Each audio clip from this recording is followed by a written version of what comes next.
I never wanted to be a doctor. That might sound ungrateful. After all, medicine is a noble profession, one that many dream of pursuing. But for me, it was a gilded cage, a path chosen by my parents that slowly suffocated my true passion. My name is Sophia Chin, and I've been living a double life for the past 6 years. To my parents, I'm Dr. Chin, the dutiful daughter who followed the path they paved. To the art world, I'm Aurora Knight, one of the most sought-after contemporary artists in New York, known for paintings that sell for millions. And neither world knows about the other.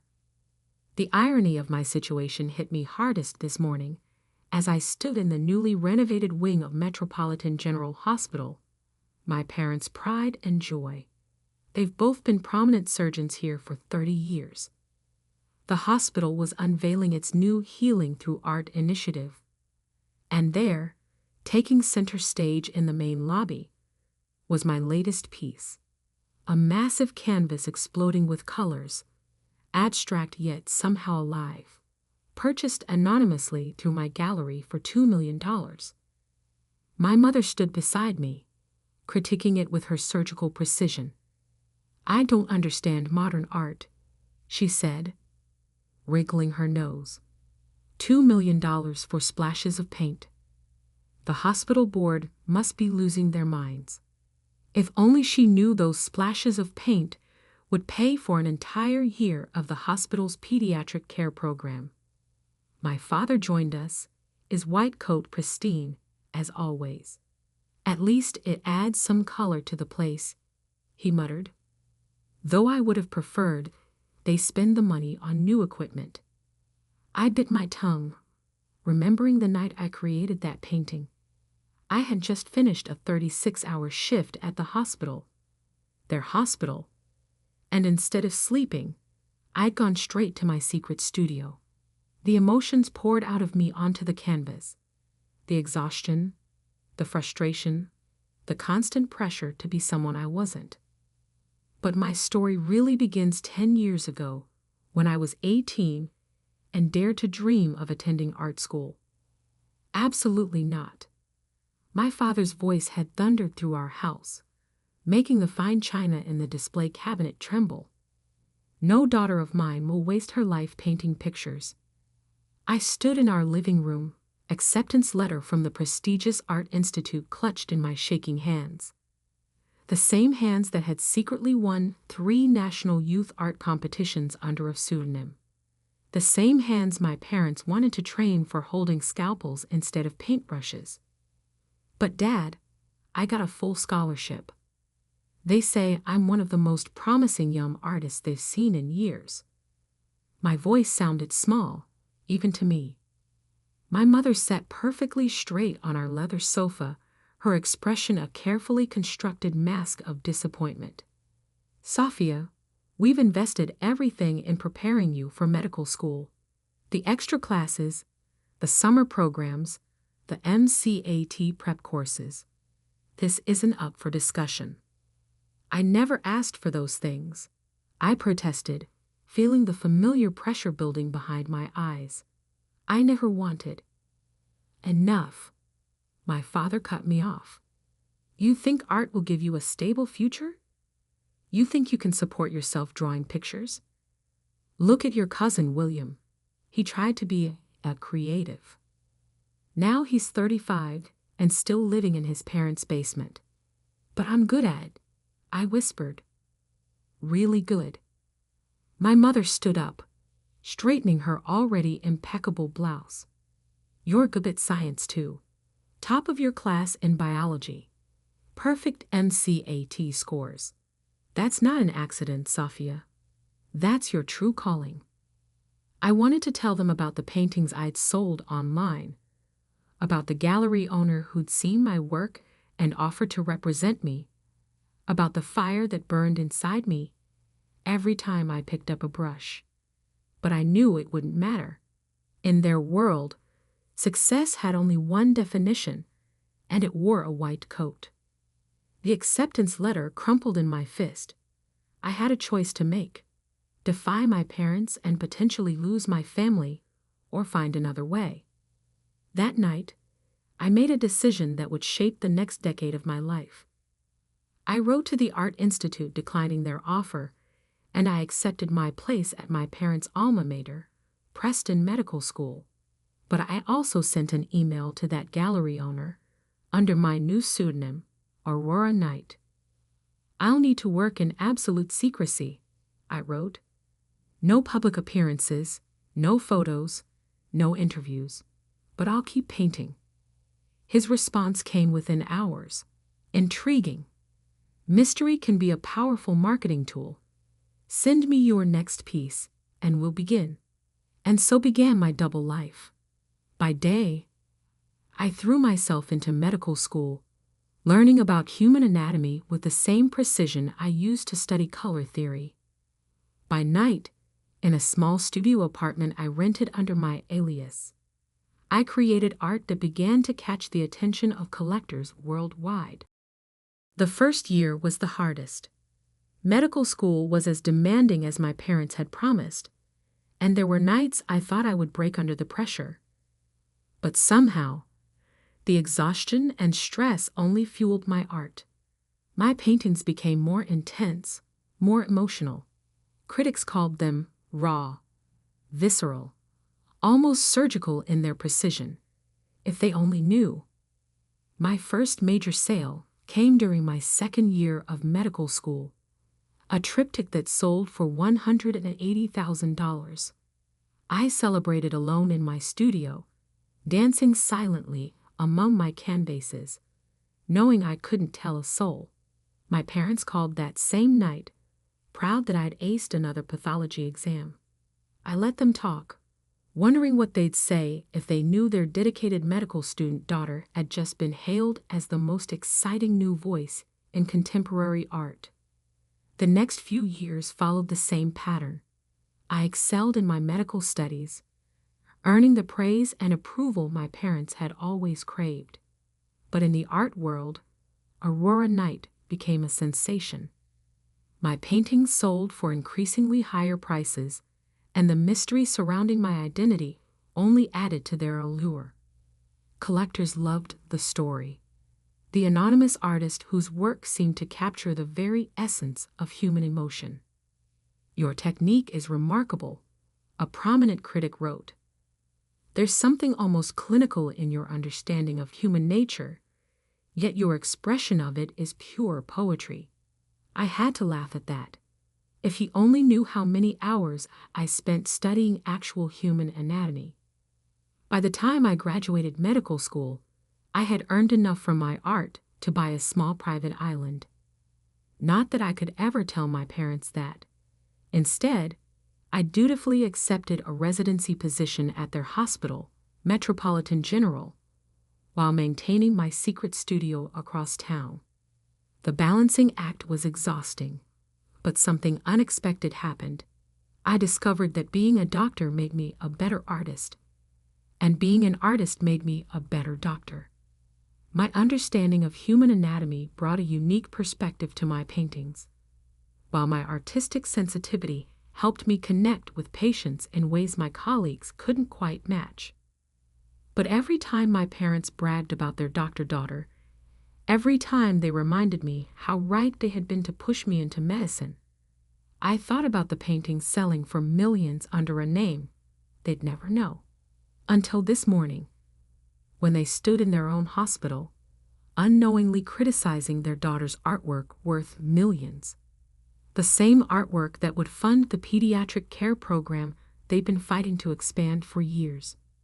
And that's when I realized, maybe it was finally time for Aurora Knight to step into the light. But I never expected what would happen next. The decision to reveal my identity wasn't made in a moment. It built slowly, like layers of paint on canvas, each small incident adding another stroke to the bigger picture. My father's criticism of the painting in the hospital lobby that morning was just the final layer. What he didn't know was that I had another piece being unveiled that same evening at the Metropolitan Museum of Art. Standing in the hospital's sterile hallway, still in my white coat, I checked my phone.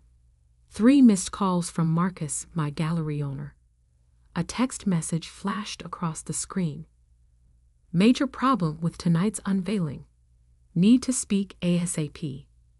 I ducked into an empty consultation room, my heart racing. Marcus, what's wrong? His voice crackled through the speaker, tense with worry. The Times is running a piece on Aurora Night. Someone talked. They're claiming they know your real identity. My blood ran cold. That's impossible. Only you know. It wasn't me, he cut in. But someone at the hospital connected the dots. They've noticed you're never on shift during Aurora Night's major shows. They've linked the anatomical precision in your work to medical training. They're running the story tonight. Right before the Met unveiling, I sank into a chair, my legs suddenly weak. 6 years of careful secrecy, about to unravel because I'd been careless with my shift scheduling. Can we stop it? I whispered. Not unless you want to confirm or deny on record. They're giving us 1 hour to comment. Through the consultation room window, I could see my parents in the distance, doing their rounds together as they had for 30 years. They looked so confident, so certain of their world and their place in it. I'll call you back, I told Marcus. I had spent years maintaining this divide, the dedicated doctor-daughter and the mysterious millionaire artist. But trying to keep these worlds separate had become like trying to keep oil and water from mixing by sheer force of will. Exhausting, impossible. My pager buzzed. Emergency in the pediatric ward. As I rushed down the corridor, my mind raced through the implications. If the story broke, everyone would know. My colleagues, my patients, my parents. The emergency turned out to be an allergic reaction, scary but treatable. As I calmed the frightened child with an epinephrine shot, I noticed the walls of the pediatric ward. They were stark white, institutional, nothing like the vibrant painting now hanging in the lobby. Doctor, the child's mother touched my arm. Thank you. He was so scared, but you made him feel safe. I looked at the little boy, now breathing normally, clutching his stuffed elephant. In that moment, I realized something. I was good at this, not because my parents had forced me into medicine, but because I brought my whole self to it, including the artist they tried to suppress. I stepped out of the room and called Marcus back. Don't fight the story, I said firmly. In fact, I'll give them something better. Tell them Aurora Night will be attending tonight's unveiling in person, for the first time ever. Silence on the other end. Then, are you sure? This changes everything. Everything's already changing. Might as well do it on my terms. I hung up and did something I'd never done before. I requested an emergency evening off. My supervisor was surprised. I was known for never asking for schedule changes, but agreed given my outstanding record. Then I called my parents' office. Mom, Dad, I need you to come to the Metropolitan Museum of Art tonight. There's something you need to see. The museum? My mother sounded confused. Sophia, we have dinner plans with the hospital board. Please, I cut in. This is important, more important than dinner plans. Maybe it was something in my voice, but after a pause, my father said, What time? At home, I opened the secret closet where I kept my Aurora Night persona. Unlike my practical doctor's wardrobe, these clothes were all artistic expression, carefully curated pieces that made statements without saying a word. I chose a hand-painted silk dress, one of my own creations, each brush stroke telling part of my story. As I dressed, I thought about the painting being unveiled tonight. It was different from my others. more personal, more revealing. I had titled it Daughter of Medicine, and into it I had poured all the complexity of my double life.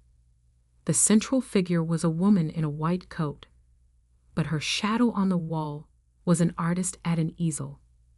Medical instruments morphed into paintbrushes, hospital corridors bloomed with color, and throughout it all ran the steady rhythm of a heartbeat monitor, rendered in gold leaf. I had created it during a week of night shifts in the ICU, each layer added during stolen moments between rounds, the paint sometimes mixing with my tears of exhaustion. It was both confession and declaration, and tonight it would sell for $3.5 million if the sale still went through after my revelation. My phone buzzed again. Marcus. The Times agreed to hold the story until after the unveiling, but social media is already buzzing with speculation. You're trending. I looked at myself in the mirror.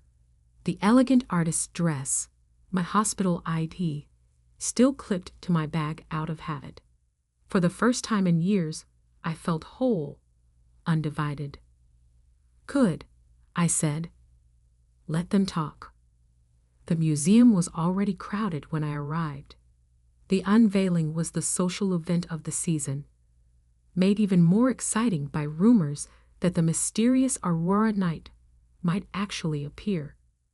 I spotted my parents near the entrance, looking uncomfortable and out of place in their business attire. They hadn't seen me yet.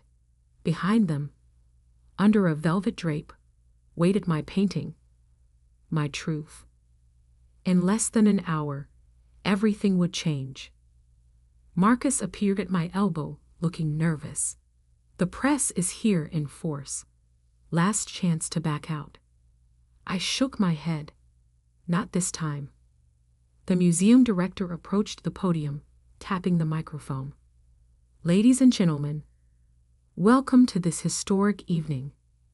I began moving through the crowd toward my parents, my heart pounding but my steps steady. Years of hospital emergencies had taught me how to stay calm in a crisis. The director was still speaking, and we are honored to announce that tonight, after 6 years of mystery, the artist known as Aurora Knight. I reached my parents just as the velvet drape began to fall. Mom, Dad, I said softly, there's something I need to tell you. They turned, their eyes widening as they took in my appearance. So different from their proper doctor-daughter. Behind them, the painting was now fully revealed, and gasps rippled through the crowd. I'm Aurora Knight. The words hung in the air between us as camera flashes exploded around us. My mother's face went pale, my father's jaw clenched, and in their eyes, I saw something I had never seen before, complete and utter shock. But before they could respond, before they could process this revelation, something happened that none of us expected. Something that would turn this already momentous evening into a night that would change not just my life, but the entire art world forever. The silence lasted only seconds, but it felt like hours. Then chaos erupted. Camera flashes exploded around us like strobe lights. Reporters shouted questions. The crowd surged forward, everyone trying to get closer to the newly revealed Aurora Knight. But I couldn't look away from my parents' faces. My mother's perfectly maintained composure cracked first. This is impossible, she whispered. You're a doctor. I'm both, I said quietly, even as the crowd pressed closer. I've always been both. Then something unexpected happened. Dr. James Morrison, head of the hospital board, pushed through the crowd. His face was flushed with excitement. The painting in the hospital lobby, he blurted out. The one we just unveiled this morning. That was you. I nodded. His next words changed everything. We have to pull out of the purchase. We can't possibly accept a $2 million donation from one of our own residents. The reporters went wild. Headlines were already forming. Dr. Artist secretly donates millions to own hospital. But my father's voice cut through the chaos. Donation? He turned to Dr. Morrison. What donation? Dr. Morrison looked confused. The purchase price of the lobby painting. It was returned to the hospital as an anonymous donation, earmarked for the pediatric care program. We thought some wealthy benefactor. His voice trailed off as understanding dawned. My father turned back to me, his face unreadable. How many other paintings? How much? 38 major pieces. Marcus stepped in, ever the efficient gallery owner. Total sales approaching $40 million. Aurora Knight is the most successful artist under 40 in the contemporary art world. My mother swayed slightly. Nearby, a senior art critic was practically dancing with glee. The precision in her work, it all makes sense now. She brings a surgeon's eye to her art. Actually, I corrected him gently, I bring an artist's heart to my medicine. That's when the second surprise of the evening arrived. Dr. Sarah Chen, my chief resident, pushed forward. Her eyes were shining with unshed tears. The Williams case, she said. That impossible diagnosis you made last month. You said you noticed a pattern. I knew exactly what she meant. A young patient had presented with seemingly unrelated symptoms.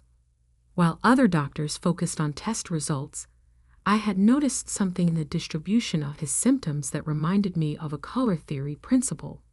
Complementary patterns that revealed a hidden hole. You see things differently, Dr. Chen continued. That's why your diagnostic rate is so high. You're not just looking at symptoms. You're seeing patterns like an artist, my mother finished softly. For the first time since my revelation, I saw something shift in her expression. The shock was still there, but something else too, a glimmer of understanding. My father remained silent, his surgeon's hands clasped tightly behind his back. I knew that pose. He was trying to maintain control, to process everything with clinical detachment. The museum director was desperately trying to restore order, to proceed with the official unveiling of Daughter of Medicine. But I barely heard him. My focus was entirely on my father as he slowly walked toward my painting. He stood before it, this man who had never wanted his daughter to be an artist, studying every detail with the same intensity he brought to examining X-rays. I held my breath. The anatomy, he said finally, his voice rough. Every muscle, every proportion, it's perfect. Yes, I said, moving to stand beside him. Because I learned it from you. He turned to me, and I saw tears in his eyes, something I'd never seen before. All these years, he whispered, we thought we were teaching you to be a doctor, but you were learning to be something more. My mother joined us, her hand finding mine. The painting in the hospital, she said. You didn't just donate the money. You chose that spot in the lobby because it's where you both stop every morning, I finished. I wanted to bring some beauty to your daily routine, even if you didn't know it was from me. The cameras were still flashing, reporters still shouting questions, but in that moment, it was just us, a family seeing each other clearly for the first time. Marcus approached cautiously. Sophia, the buyers are waiting. The bidding for Daughter of Medicine has already exceeded the asking price. They want to know if you'll still sell. Now that? No, my father interrupted, surprising us all. He turned to face the crowd, his voice carrying with the authority of 30 years in surgery. This painting belongs in the hospital, next to the other one, where everyone can see what happens when you don't force someone to choose between two halves of themselves. Dad, I started to protest. It's worth millions.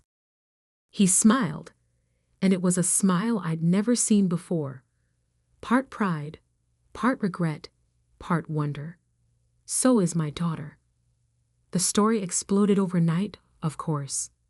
Doctor by day, millionaire artist by night, became a global sensation. The art world was fascinated by how medical training influenced my work. The medical community was intrigued by how artistic perception could enhance diagnostic skills. The hospital created a new program, integrating art therapy into patient care, with me as the director. My paintings now hang in both galleries and hospitals, bridging the worlds I once thought had to remain separate. My parents? They're still adjusting. Sometimes I catch them looking at me like they're seeing a stranger. But more often, they're looking at my work, both medical and artistic, with new eyes. Last week, I found my father in front of the lobby painting, studying it during his morning rounds. I was wrong, he said without turning around. When I told you that art wasn't a real career, I was trying to protect you from struggle, but instead, I almost prevented you from becoming who you were meant to be. I stood beside him, both of us in our white coats, looking at the swirls of color that had helped heal not just the hospital's finances, but our family's wounds. You didn't prevent anything, I told him. You taught me precision, dedication, and the importance of understanding human nature. I just applied those lessons to a larger canvas than you expected. He laughed, a real laugh, free from the weight of expectations. Your mother's talking about taking art classes, you know. Says she wants to understand your world better. It was always the same world, I said softly. I just needed everyone else to see it. Now, when people ask me if I'm a doctor or an artist, I smile and tell them the truth. I'm someone who refuses to be defined by other people's limitations. My art heals in one way, my medicine in another, but both come from the same place. A desire to make the world a little more beautiful, a little more whole. And my parents, they finally understand that success doesn't always wear a white coat. Sometimes it comes covered in paint. The plaque beneath the painting in the hospital lobby now bears both my names, Dr. Sophia Chen and Aurora Knight, a reminder that we are all, perhaps, more than the labels others give us. We just need the courage to show our true colors. And somewhere, in my studio that's no longer secret, a new canvas waits. Because this isn't the end of my story. It's just the first time I'm signing it with my real name.